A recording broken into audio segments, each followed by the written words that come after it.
사람은 항상 선택의 연속의 자리에 서 있습니다. 보면 대학을 들어갈 때도 어느 대학을 갈지, 무슨 과를 갈지 선택을 좀 하죠. 가급적이면 좀 좋은 선택을 합니다.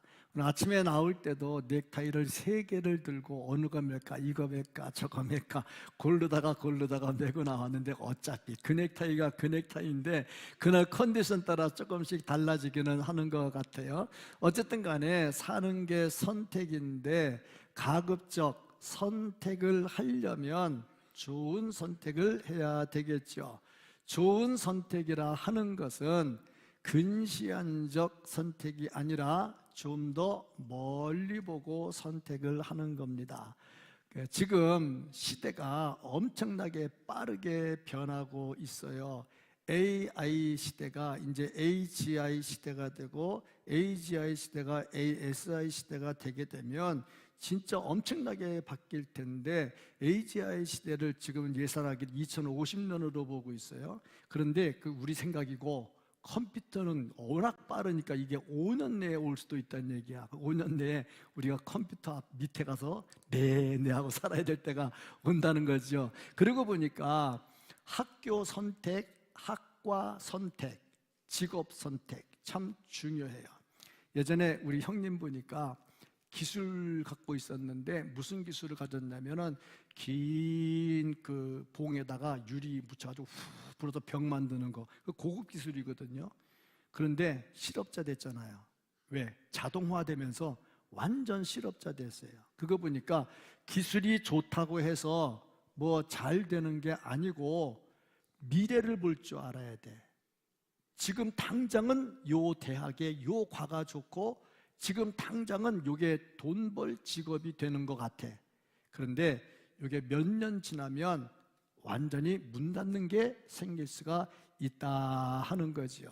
그래서 좀 미래를 내다보고 해야 되는데 더 좋은 게 뭐냐면 신앙을 가지고 기도하면서 하나님께 묻고 하나님의 지혜를 따라가는 선택이 진짜 좋은 선택이다 하는 거죠. 일단 가장 좋은 선택은 오늘 예배 자리 나온 거 가장 좋은 선택입니다. 예배 자리에서 하나님께 예배 드리는 선택, 이거보다 더 좋은 게 어디 있겠습니까? 또 10시 50분에 찬양이 시작이 되는데 10시 50분에 올까? 11시에 올까? 11시 10분에 올까? 2층에 3층에 앉을까? 2층에 앉을까? 선택은 여러분 자유입니다. 그런데 가급적이면 50분 이전에 오셔서 아래쪽에 오시면 더 은혜가 충만하리라 믿습니다. 원래 앞자리가 은혜가 넘치는 자리요. 앞자리는 왜 은혜가 넘치냐? 목사님 설교하다 보면 침이 튀어. 침이 튀면 그게 얼굴에 맞아. 이렇게 닦을 때 그때 은혜가 넘치게 된다는 얘기죠. 목사님의 침은 은혜가 넘쳐가지고 그 침이 묻으면 은혜가 넘쳐. 참 웃자고 하는데 아직도 안 웃는 사람들이 있는 것 같아요. 그리고 선택은 자유입니다. 근데 선택에 대한 책임은 또 우리에게 있죠. 그래서 기왕에 선택할 것 같으면 근시안적 선택이 아닌 좀 멀리 보는 선택을 하고, 또 이런 말씀하면 또 아멘도 잘해야 돼. 지난 주간에 기도회 하는데, 특별 기도회 하는데 우리 시온 지휘자 엄태범 전사님 앞에 나오셔서 찬양 인도하는데 아멘도 잘 안 하고 재미도 없으니까 이렇게 말했다. 여러분 아멘 하셔야 됩니다. 왜? 목사님이 말씀하실 때 아멘 안 한다는 말이 무슨 말인지 알겠습니다. 그랬더니 아멘 잘 하더라고. 내가 꼭 그래야 아멘 하겠어요? 여러분 오늘 설교에 아멘 하셔야 됩니다. 안 하시면 안 됩니다. 내가 은혜를 많이 받아서 이렇게 하니까 또 아멘도 잘하는구나 그랬는데, 항상 선택을 할 때 아멘 할지 안 할지 좀 선택을 좀 잘 하셔야 돼요. 어쨌든 간에 선택은 인생을 좌우하잖아요. 오늘 본문 말씀 보면 아브라함과 롯이 선택을 합니다. 아브라함은 좀 멀리 내다봤어요. 롯은 당장 눈앞에 있는 것을 봤어요. 그러다 보니까 멀리 본 아브라함은 양보를 하는 선택을 했는데, 눈앞을 본 롯은 당장의 자기 이익을 챙기는 선택을 했다 하는 거죠. 선택하는 방법도 다르고 그 결과도 다릅니다. 우리 다 알고 있습니다. 아브라함이 선택할 때 양보하는 선택을 했고 결국에 아브라함은 큰 복을 받았고 롯은 소돔과 고모라 완전히 망해서 쫓겨났잖아요. 그걸 보니까 우리가 어떤 선택을 해야 될까? 우리의 삶에 선택이 참 중요하다 하는 거죠. 그러고 보니까 선택할 때 우리가 필히 챙겨야 될 게 뭐냐? 예배 중심의 선택. 이것이 우리에게 축복을 가져다 준다 하는 겁니다. 4절 말씀을 보면 그가 처음으로 제단을 쌓은 곳이라. 그가 거기서 여호와의 이름을 불렀더라. 처음 제단을 쌓은 곳, 여호와의 이름을 부른 곳, 거기로 다시 돌아왔다는 거야. 이 말은 무슨 말이냐? 애굽에 가서 실패했거든. 실패한 다음에 다시 예배의 자리로 돌아왔다 하는 것입니다. 문제가 생길 때 문제를 풀려고 몸부림치기 전에 먼저 예배의 자리로 돌아옵니다. 18절 말씀을 보면 이에 아브라함이 장막을 옮겨 헤브론에 있는 마므레 상수리 수풀에 이르러 거기 거주하며, 지금 이사 갔어요. 거기서 뭐 했느냐? 거기서 여호와를 위하여 제단을 쌓았더라. 어디를 가든지 예배 중심으로 갔다 하는 거죠. 여기서 볼 수 있는 게 뭐냐면 예배가 살아있으면 인생이 무너지지 않는다는 겁니다. 예배는 단순한 종교 행위가 아니라 인생의 중심축입니다. 중심축이 흔들리지 않으면 인생이 흔들리지를 않습니다. 그의 삶이 무너지지를 않습니다. 그런데 중심축이 흔들리면 모든 게 흔들려. 그리고 보니 예배가 흔들리면 모든 게 다 흔들린다 하는 거죠. 우리에게 진짜 중요한 게 예배가 살아 있어야 된다. 예배가 살아 있으면 인생이 살아나게 되고 인생이 살아나면 하는 일도 살아나게 됩니다. 그 성도는 무엇을 하든지 예배 중심으로 가야 된다. 집을 사고 이사를 해요. 전세를 얻어서 이사를 해요. 이사하면 먼저 목사님 모시고 예배를 드린다. 왜? 가는 곳마다 예배 중심이 돼. 내가 자동차를 새로 샀다. 하나님께 예배 드리자. 하나님 이 차 지켜주옵소서. 예배 드리잖아. 야, 목사님 그 미신적인 행위예요. 아니, 미신 말고 하나님께 진짜 감사하는 예배 중심이 된다는 거죠. 그래서 우리 성도들은 자리 옮겨 앉을 때마다 기도해. 제가 신학교 다닐 때 같이 공부하던 후배가 있었어요. 나는 군대를 갔다 왔고 그 친구는 군대를 안 갔다 와서 3년 차인데 같이 공부를 같이 했어요. 근데 신학교니까 학교에 아침에 등교를 하면 의자에 앉아서 기도를 합니다. 하나님 아버지, 오늘 공부를 할 때 지혜를 주시고 잘 배우게 해주시고 기도를 해요. 근데 옆에 있는 그 친구가 나한테 하는 얘기야. 형, 왜? 기도하지. 왜? 학교 왔으니까 공부할 때 기도해야지. 하는 거야? 신학교인데 신학교인데 그렇게 말을 하더라고. 하는 거야. 그 다음부터 그 친구도 하더라고. 그러는 거 아니겠습니까? 어디를 가든지 무엇을 하든지 예배 중심, 기도 중심이 돼야 된다. 그래야 인생 축이 살아난다는 거죠. 예배를 진심으로 드리는 사람치고 흐트러지는 사람은 없습니다. 그런데 인생이 자꾸 흐트러지는 거 보면요, 예배가 흐트러져 있어요. 그러니까 반드시 아브라함을 보니까 어디를 가든지 무엇을 하든지 예배의 중심이 살아 있었다 하는 것이죠. 이렇게 하나님 중심, 예배 중심으로 가다 보니까 인생이 형통하게 되더라 하는 겁니다. 2절 말씀을 보면 아브라함에게 가축과 은과 금이 풍부하였더라. 아브라함이 농사를 잘 졌니, 양을 잘 치웠니, 그런 거는 기록에 없어. 잘했겠지. 근데 뭐가 강조가 됐느냐? 예배 중심의 사람이 됐다. 그게 강조가 된 거야.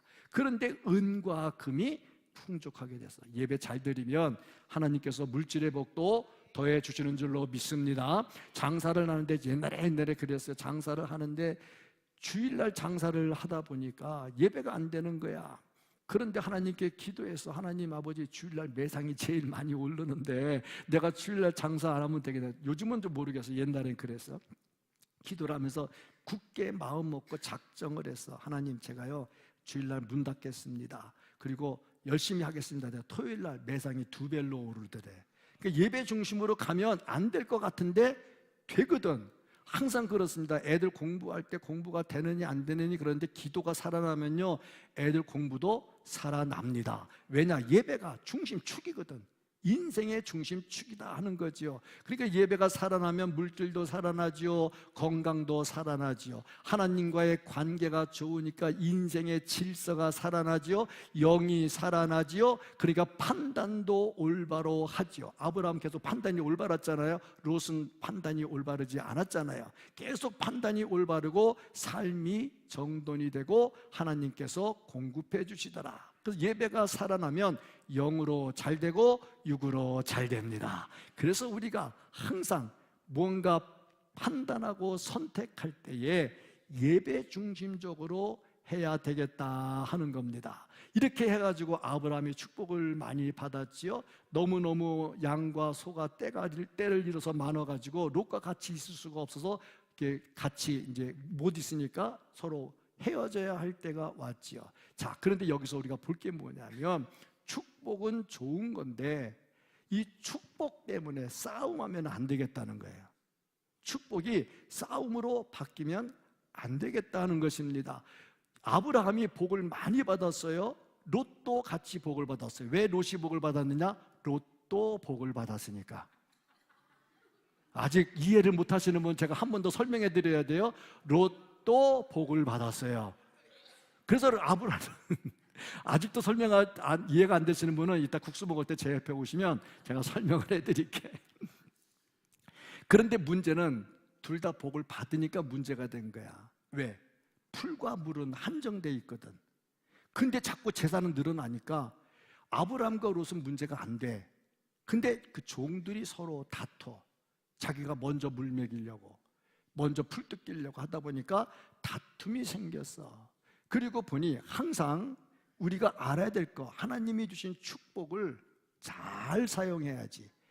공부를 잘해, 머리가 좋아, 학위도 잘 받았어. 근데 그거 가지고 컴퓨터 해킹해가지고 범죄하면 되겠어요? 좋은 거 가지고 이런 거 하면 안 되잖아. 항상 주님이 주신 좋은 것은 좋은 데 써야지요. 그리고 보니까 육신의 축복은 다툼으로 변질될 수도 있다 하는 거죠. 왜? 더 가지려고 욕심이 들어와. 욕심이 들어오니까 이것이 다툼이 되더라. 그러니까 축복은 좋은 건데 축복에 욕심이 붙으면 이게 전쟁의 씨앗이 됩니다. 지금 또 어저께인가 뭐 보니까 미국하고 이스라엘이 어디 또 이란인가 어디 뭐 쳤다고 그러대. 이런 걸 좀 보면 자, 왜 그럴까? 다들 보면 욕심이 좀 자꾸 자라나면 그렇게 되는 것 같아요. 근데 사람은 욕심이 없을 수가 없어요. 운동선수가 이번에 가가지고 10위 안에만 들었으면 좋겠다 막 그러는데 10위 안에 들면 메달 하나 땄으면 좋겠다, 동메달이라도 좋겠다, 동메달 따면 금메달 따야지, 금메달 따면 야 다음에 2연패 해야지 막 그러는 거 아니겠습니까? 지금 저는 잘 안 보는데 밤중에 늦게 해서 잘 안 보는데 필요한 거 한두 개만 보고 인터넷에서도 보는데 뭐 미스트로 폰가 뭔가 이렇게 하더라고요. 하는데 거기에 우리 동기들이 자꾸 좀 찍어달라고 문자가 와요. 누구 찍어달라고 문자가 오는데 목사님 딸인데 우리 목사님 동창이고 어쩌고저쩌고 막 해서 막 줄서기 해가지고 찍어달래. 그래가지고 내가 머리 털라고 70년 만에 처음 어저께 문자 하나 보냈잖아. 그랬더니 1등 했대. 안 보내던 내가 보내니까 1등을 했지. 그걸 보면서 내가 느끼는 게 뭐냐면 그 사람 하는 말이 뭐냐면 4패했대. 4패. 네 번째 도전이래. 그래서 한 얘기가 제발 권을 아니야 들었으면 좋겠다 그러더니 1등 되면 이제 뭐가 생긴 줄 알아? 야 본선에서도 1등 해야지. 이게 욕심인 거야. 욕심. 그렇잖아요. 사람의 욕심이 다 그런 거잖아. 우리 다 그렇잖아. 이번에 뭐만 잘 됐으면 좋겠다. 잘 되면 또 다른 게 옵션이 하나 더 붙어. 이게 욕심이잖아. 축복에 욕심이 붙으면 변질이 돼. 변질이 되면 다툼이 돼. 여기 지금 아브라함과 롯 사이에서 벌어진 일이다 하는 거죠. 그런데 중요한 거, 이렇게 변질돼가지고 다투면 어떻게 되느냐? 전도의 문이 닫혀. 전도의 문이 닫혀. 예배 중심은 하나님의 축복이고, 하나님의 축복은 하나님께 영광이 되고, 그로 인해서 다른 사람들이 그걸 보면서 하나님께 나와. 그런데 예배가 안 되고 축복이 다툼으로 바뀌면 하나님의 영광은 떠나고 사람들은 교회로 오지를 않아. 한번 생각을 해보세요. 우리가 이렇게 아름답게 예배드리고 은혜 받고 감사해서 나가면서 얼굴이 환해가지고 들어올 때는 깨제제 하더니 나갈 때는 미장원에 들어올 때 깨제제 했다가 나갈 때 환한 것처럼 교회 와서 은혜 받고 나갈 때 환하게 나가면 사람들이 와, 저 교회는 되게 좋은 교회네, 아멘 하라니까. 그러면 은혜가 되면 교회가 부흥이 돼요. 그런데 여기서 받고 여기서 나가면서 김집사, 이집사 멱살 잡고 싸움하면서 나가봐. 사람들이 뭐라고 그럴 거야? 저거는 뭐 교회 가서 예배드린다 하면서 싸움하고 나오네. 그러면 전도가 안 돼. 교회 부흥이 안 돼. 그러니까 우리는 축복이 다툼으로 바뀌어서 전도가 막히면 안 된다는 거죠. 7절 말씀을 보면요, 그러므로 아브라함의 가축의 목자와 롯의 가축의 목자가 서로 다투고, 이거 조카 삼촌지간 아니야, 친척이잖아. 근데 싸워. 왜? 복 받은 것 때문에 싸워. 또 가나안 사람과 브리스 사람도, 저 사람들은 어떤 사람들이야?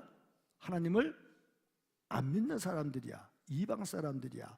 근데 그 사람들도 그 땅에 같이 있었어. 그럼 뭘 보겠어? 예배드리는 하나님의 사람들이 싸움하는 걸 보지. 그 사람들이 하나님께 나오겠냐고.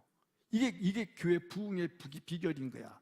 교회 부흥의 비결은 자꾸 화목하고 아름답고 좋은 것들이 자꾸 보여져야, 그래야 교회 나오고 싶지. 나가서 우리 교회 갔더니 누구 하는 짓거리 보니까 진짜 저게 예수 믿는 건지 모르겠다. 뭐 거기는 목사도 그렇고 장로도 그렇고 다 그렇더라. 찬양대라고 찬양하는 거 보니 영 시답지 않던 거. 그러면 누가 교회 나오겠냐고. 목사님도 은혜스럽고 설교도 은혜스럽고 목사님이 하지 못하던 그 아멘이라고 이런 것도 다 하고 말이지. 장로님도 기도할 때 막 은혜스럽고 찬양대 가면 너무하고 막 천상의 화모니가, 그러면 사람들이 와가지고 한번 가볼까 이렇게 되는 거 아니에요. 그러면 또 아멘도 하죠, 그렇죠? 그럼 와가지고 그 다음에 은혜를 받는 거야. 축복이 다툼으로 바뀌면 안 된다는 거죠. 가정도 그래. 우리 집은 부부관계가 참 좋고 부모 자식 간에 좋고 서로 기도하고 밥 먹을 때 서로 축복하고 막 그러면 저 집 좋네. 하지만은 내가 남편이라는 게 들어와가지고 맨날 하는 게 잠이나 자다 나가고 맨날 하다 보면 술 먹고 들어와가지고 폐견하고, 그러면 누가 그 집 좋아하겠냐고. 그렇잖아요. 그러니까 항상 축복이 다툼으로 바뀌면 안 되겠다 하는 얘기입니다. 화목을 선택할 수 있기를 축복합니다. 그리고 보니까 누가 이렇게 선택하느냐? 성숙한 사람. 성숙한 사람이 선택을 그렇게 하더라 하는 겁니다. 9절 말씀을 보겠습니다. 내 앞에 온 땅이 있지 아니하냐. 지금 아브라함이 롯에게 하는 얘기죠. 나를 떠나가라. 싸움하면 은혜가 안 되니까 다른 땅에서 같이 살자. 내가 좌하면 나는 우하고, 그러니까 네가 왼쪽 가면 내가 오른쪽으로 갈게. 네가 우하면 나는 왼쪽으로 갈게. 그러니까 싸움하지 말고 다른 데서 같이 지내면서 서로 왕래나 하고 살자, 그런 얘기죠. 그런데 보니까 아브라함이 양보를 해요. 내가 왼쪽 갈게, 너 오른쪽 가. 내가 왼쪽 갈게, 너 오른쪽 가. 그게 아니고 네가 오른쪽 가면 내가 왼쪽 가고, 네가 왼쪽 가면 내가 오른쪽 가고 할게. 양보를 하잖아. 성숙한 사람이 양보를 하는데 왜 했느냐? 싸우지 않으려고, 다툼을 피하려고, 또 믿지 않는 사람에게 본이 돼야 되는데 본이 되려고 양보를 하더라. 그리고 보니까 양보는 내가 약해서 하는 게 아니라 성숙하기 때문에 하는 거다. 아브라함은 어른입니다. 뭐 아들뻘 되는 조카하고 싸움할 일도 없잖아요. 그렇잖아. 제가 지난번에 얘기했잖아요. 10년 객지 친구 10년 뽀시라 10년까지는 그대가 그럭저럭 마음먹어도 그래도 10년 넘어가면 삼촌뻘인데 좀 조심해야지. 20년 넘어가면 아버지 뻘인데 진짜 예의도 갖춰야지. 그랬더니 은혜 받은 사람도 있더라고. 근데 그 사람은 나이 많은 사람이야. 근데 나이 젊은 사람들 그게 요즘 세상에 그런 게 어디 있어요? 그러겠죠. 그런데 하여튼 은혜롭게 들으면 은혜가 됩니다. 삼촌이 낫살이나 먹어가지고 욕심만 부리면 뭐 하겠어요? 자기가 양보를 했는데 약해서 한 게 아니라 성숙해서 한 거다. 전에도 제가 말씀을 드렸습니다마는 자존심이 강한 거하고 자존감이 높은 거는 다릅니다. 자존심이 높은 거는 내가 잘났다는 거야. 그 사람은 지적을 당하면 못 참어. 네가 왜 날 지적을 해? 못 참어. 자존심이 강해. 자존감이 높은 사람은 그랬나 보지 뭐. 내가 다음에 또 조심하면 되겠네. 이렇게 자존감이 왜? 내가 스스로 나를 존경하니까. 내가 그렇게 무책임하게 추궁당할 사람이 아니니까. 자존감을 가지고 있어. 근데 중요한 거는 자존심이 강한 사람은 자살을 해. 근데 자존감이 높은 사람은 자살을 안 해. 자존심이 높으면 진짜 못 참아. 막 열불나. 그다음에 뭐 성질나고 하다가 안 되니까 에이 하고 끊어버린다고. 이게 참 문제가 심각하죠. 아브라함은 자존심이 강한 사람이 아니라 자존감이 높은 사람이다. 이스라엘의 첫 번째 왕 사울 자존심이 강했지. 자기 아들한테 물려줄 거를 다윗한테 물려주고 싶지 않았지. 그러니까 막 다윗 죽이려고 난리가 났죠. 다윗은 어땠어요? 자존감이 높았어요. 여호와는 나의 목자시니 내게 부족함이 없으리로다. 그가 나를 푸른 초당에 누이시며 실만한 물가로 인도하시는도다. 내가 사망의 음침한 골짜기로 다닐지라도 해를 두려워하지 않을 것은 주께서 나와 함께 하심이라. 해를 두려워하지 않아. 사망의 음침한 골짜기로 다녀도 해를 두려워하지 않아. 자존감이 높잖아. 우리 성도님들은 자존심 센 사람이 아니라 자존감 높은 사람 되기를 바랍니다. 이런 사람들이 양보를 선택을 하더라 하는 것입니다. 그리고 보니까 아브라함의 양보는 성령의 인도를 받는 선택이었다. 창세기 12장 1절, 2절, 3절 말씀을 보면 여호와께서 아브라함에게 이르시되 너는 너의 고향과 친척과 아버지의 집을 떠나 내가 내게 보여줄 땅으로 가라. 내가 너로 큰 민족을 이루고, 하나님이 약속하는 거예요. 큰 민족을 이루고 내게 복을 주어 내 이름을 창대하게 하리니 너는 복이 될지라. 너를 축복하는 자에게 내가 복을 내리고 너를 저주하는 자에게 내가 저주하리니 땅의 모든 족속이 너로 말미암아 복을 얻을 것이라 하신지라. 좋은 말씀을 믿었어. 그러니까 롯에게 양보를 해도 좋은 말씀대로 될 거라는 거지. 그러니까 우리가 기도한다 하면 좀 양보도 할 줄 알아야 되고 성숙한 모습을 좀 보일 줄 알아야 되죠. 기도한다 하면서 자기 욕심만 챙기면 그 기도가 하나님께 올리는 기도가 아니라 자기 한풀이 한 것밖에는 안 된다 하는 거죠. 그러고 보니까 아브라함은 그 땅의 것을 믿지 않았어. 아브라함은 환경에 따라서 흥분하거나 환경에 따라서 포기하지 않았어. 하나님을 믿었어. 이런 사람이 성숙한 사람이고 자존감이 높은 사람이고 이런 사람들이 양보를 한다는 거죠. 그런데 롯은 어땠느냐? 근시안적 선택이죠. 자기가 그래도 아버지 뻘 되는 삼촌한테 좀 양보할 줄 알아야지. 자기가 좋은 거 다 가지겠다고 어떤 땅을 택했느냐? 눈앞에 보이는 것을 택했죠. 10절 말씀을 보면 이에 롯이 논을 들어 요단 지역을 바라본즉, 지금 당장에 눈에 보이죠. 뭐가 보이냐? 소알까지. 온 땅에 물이 넉넉하니, 물이 많으면 양들 가축 먹이기에 좋잖아요. 여호와께서 소돔과 고모라를 멸하시기 전이었으므로 여호와의 동산 같고 얼마나 아름다운지. 여호와의 동산 같아. 에덴 동산 같아.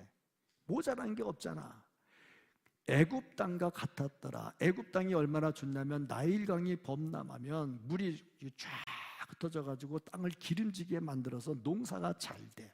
거기는 밭에 물대기가 발로 삽으로 안 하고 발로 툭툭 차도 물이 들어오는 좋은 곳이야. 그렇게 좋아 보였다는 거지요. 그리고 보니 근시안적 선택을 했다. 이런 사람을 저는 늘 얘기하죠. 책 한 권만 읽은 사람. 요즘은 제가 좀 바뀌었어요. 책 한 줄만 읽은 사람. 또 바뀌었어요. 책 제목만 본 사람. 진짜 말이 안 통하는 사람. 책 제목만 본 사람. 이 롯이 그랬어요. 좀 멀리 보고 이것도 생각하고 저것도 생각하고 좀 그리고 기도도 좀 하고 그래야 되는데 당장 눈앞에 보이는 거를 딱 선택을 했어. 소돔과 고모라와 같았다. 13절 말씀은 또 어땠나요? 소돔 사람은 여호와 앞에 악하며 큰 죄인이었더라. 여기 들어가서 뭘 하겠어요? 보고 배우는 게 그건데. 그래서 롯은 망할 수밖에 없었다. 제가 이렇게 말하면 맞을지 모르겠어요. 로또 복권 열심히 샀다가 맨날 꽝만 나왔다. 그렇잖아요.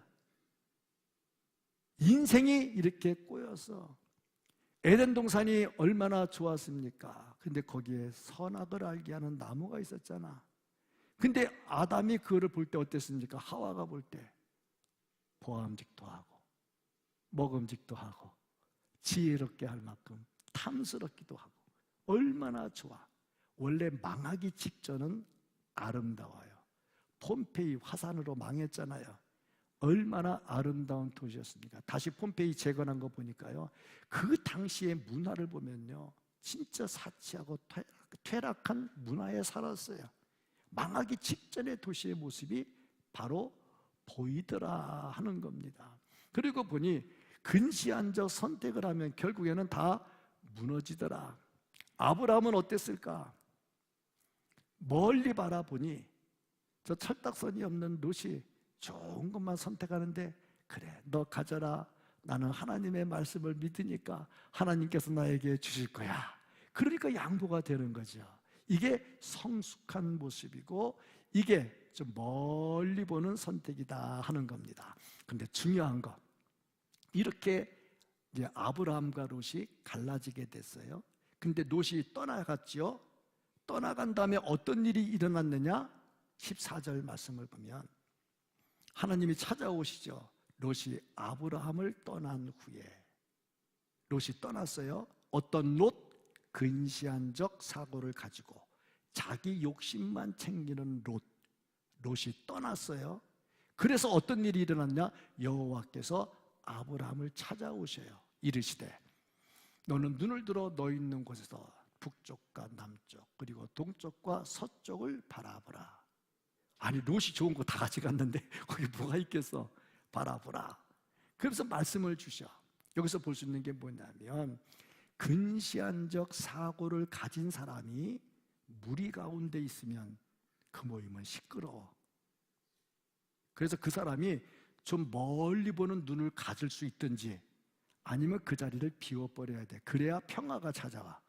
안 그러면 계속 다툼이 나타나. 롯이 떠나고 나니까 아브라함이 더 큰 축복을 받았어. 여기서 보는 게 뭐냐면 떠날 사람은 떠나야 된다 하는 얘기입니다. 롯과 헤어졌죠? 떠날 사람 떠나요. 디모데후서 4장 10절 말씀을 보면 대만은 이 세상을 사랑하여, 바울이 하는 얘기예요. 같이 선교를 다녔어요. 선교 다니다 어떻게 했습니까? 나를 버리고 데살로니가로 가버렸어. 도움이 안 되는 사람이 있으면 더 도움이 안 되겠죠. 그레스게는 갈라디아로, 디도는 달마디아로 갔고 다 가버렸어. 떠날 사람은 항상 떠나더라 하는 것입니다. 떠날 사람이 떠나지 않으면 굉장히 피곤해지겠죠. 디모데후서 4장 14절 말씀을 보면 구리 세공업자 알렉산더가, 요 사람이 어떻게 했냐? 내게 해를 많이 입혔음에 떠날 사람이 안 떠나고 같이 있으면 주의 종 힘들어져요. 너무너무 바울이 힘들었어요. 주께서 그 행한 대로 그에게 갚으시리니. 아주 무서운 말을 하고 있어요. 사도 바울이 이렇게 무서운 말을 합니다. 그러고 보니까 참 모임 속에서 근시안적 사고를 가지는 것이 얼마나 무서운가. 어떤 때는요, 필요해서 가지 말라고 하는데도 떠나는 사람이 있어요. 간혹 개척교회 하는 분 목사님 설교 들으면 그래. 얘기 들어보면 그 집사님이 우리 교회에서 11조도 제일 많이 하고 봉사도 제일 많은데 갑자기 멀리 이사를 간대. 나 큰일 났어. 그렇게 말한 목사님도 간혹 있어. 그래도 갈 사람은 가야 되는 거야. 모세가 세상을 떠나서 하나님이 불러갔어. 아니 가나안 정복에 모세 같은 사람이 필요하잖아. 근데 하나님은 불러갔어. 갈 사람은 가야 되는 거야. 그래야 또 있을 사람이 또 일을 하게 되겠죠. 어쨌든 간에 떠날 사람은 다 떠나버리더라 하는 거죠. 왜? 만약에 이런 생각이 들어요. 성경에 없는 얘기. 내 생각. 무슨 생각이냐면 모세가 안 죽고 살아있으면 맨날 여호수아한테 이래라 저래라 그러면 시집살이 엄청나게 되면 가나안 정복이 좀 힘들어지지 않았겠느냐. 내 생각. 뭐 그럴 수도 있고 아닐 수도 있고. 왜냐? 바울도 성경책을 쓰면서 그런 말을 했어. 내 생각에는. 성경이 아니야. 예수님 말씀이 아니야. 성경책을 쓰면서도 그렇게 얘기를 했어. 나도 설교를 하면서 그런 생각, 내 생각이니까 받든지 안 받든지 이건 아멘 안 해도 괜찮아요. 근데 생각은 내가 해봤다는 얘기야. 내 생각에는 그럴 수도 있었다. 그리고 보니 롯도 떠나지 않으면 혹시 아브라함이 나이가 많으니까 자꾸 롯을 의지할 마음도 생겨날 수 있을 것이다. 그래서 하나님은 의지할 거를 다 제거시키면 그 자리에 누가 들어와? 롯이 떠난 다음에 누가 와? 하나님이 오시잖아. 그 사람이 내가 의지하는 게 있어. 내가 돈을 의지하고 내 자식을 의지하고 내 남편을 의지하고 내 부모를 의지하는 게 있어. 그것 때문에 하나님이 들어올 공간이 안 생겨. 그럼 하나님이 그거를 이렇게 옮겨 놓으셔. 그 다음에 그 자리에 누가 들어오셔? 하나님이 들어오셔. 그러니까 우리에게 어려움이 있다, 힘든 일이 있다, 속상한 일이 있다, 주저하지 마시고 낙심하지 마세요. 그 자리에 누가 찾아와? 하나님이 찾아오십니다. 할렐루야. 그렇습니다. 그래서 우리는 말씀을 통해서 하나님의 놀라운 것을 봐. 그냥 하나님이 찾아오시면 약속이 새로워지더라 하는 겁니다. 바울도 누구도 떠났고 그럴 때 디모데후서 4장 17절 주께서 내 곁에 서서 보세요. 하나 떠나고 얼마나 외롭겠어요. 힘들잖아.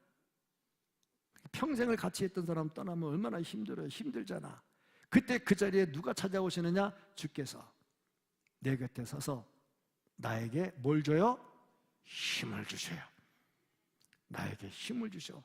나로 말미암아 선포된 말씀이 온전히 전파되어 모든 이방인이 듣게 하려 하심이니 내가 사자의 입에서 건짐을 받았느니라. 사자의 입에서 건져줬어. 바울이 그렇게 죽음의 고통을 지날 때 하나님이 찾아오셔서 그를 지켜주셨다 하는 거지요. 우리가 그렇게 힘들어하는 자리, 빈자리, 힘들어할 때 하나님이 찾아오시면 그게 돈이 될 수도 있고 건강이 될 수도 있고 그것이 사람이 될 수도 있고 하나님이 찾아오시면 능력이 나타난다 하는 겁니다. 내 옆에 모든 것이 떠나가는 그 자리가 하나님께서 찾아오시는 자리다 하는 겁니다. 이걸 우리는 임마누엘이라고 얘기합니다. 하나님이 함께 계십니다. 어떤 자리든지 힘든 자리에 하나님은 함께 계시고 그 자리가 축복의 자리가 된다는 겁니다. 우리는 성숙한 선택을 할 줄 알아야 됩니다. 성숙한 선택은 자존심이 강한 데서 나오는 게 아니라 자존감이 높은 데서 나옵니다. 이런 사람들은 양보하는 선택을 하지요. 아브라함은 양보했고 롯이 떠났고 그로 인해서 더 큰 축복을 받았습니다. 내가 멀리 보고 선택을 하면서 양보하는 사람인지 아닌지 내가 판단할 때는 틀리는 게 많아요. 왜? 나는 나한테 항상 관대하게 평가하거든. 그래서 어떻게 할 수 있느냐? 나를 응원하는 사람이 많아지면 나는 분명히 양보하는 선택을 하는 거야. 그런데 나를 비난하는 사람이 많아지면 이기적인 선택을 하는 거야. 우리 성경 보면 아브라함 응원하잖아. 롯을 비난하잖아. 응원하는 사람이 많으면 분명히 양보하는 선택을 하는 사람이고, 비난하는 사람이 많으면 자기 욕심만 챙긴 거다. 옆에 한번 인사하죠. 내가 우리 권사님, 집사님, 장로님을 보니까 정말 응원하고 싶습니다. 아직 응원한다는 말 못 알아들었어요? 한 번 더 설명을 해야 돼요. 참 양보하는 모습이 정말 좋고 아름답습니다. 성숙합니다. 다시 한번 우리 집사님, 권사님, 장로님으로 인해서 우리 교회가 더 아름다워집니다.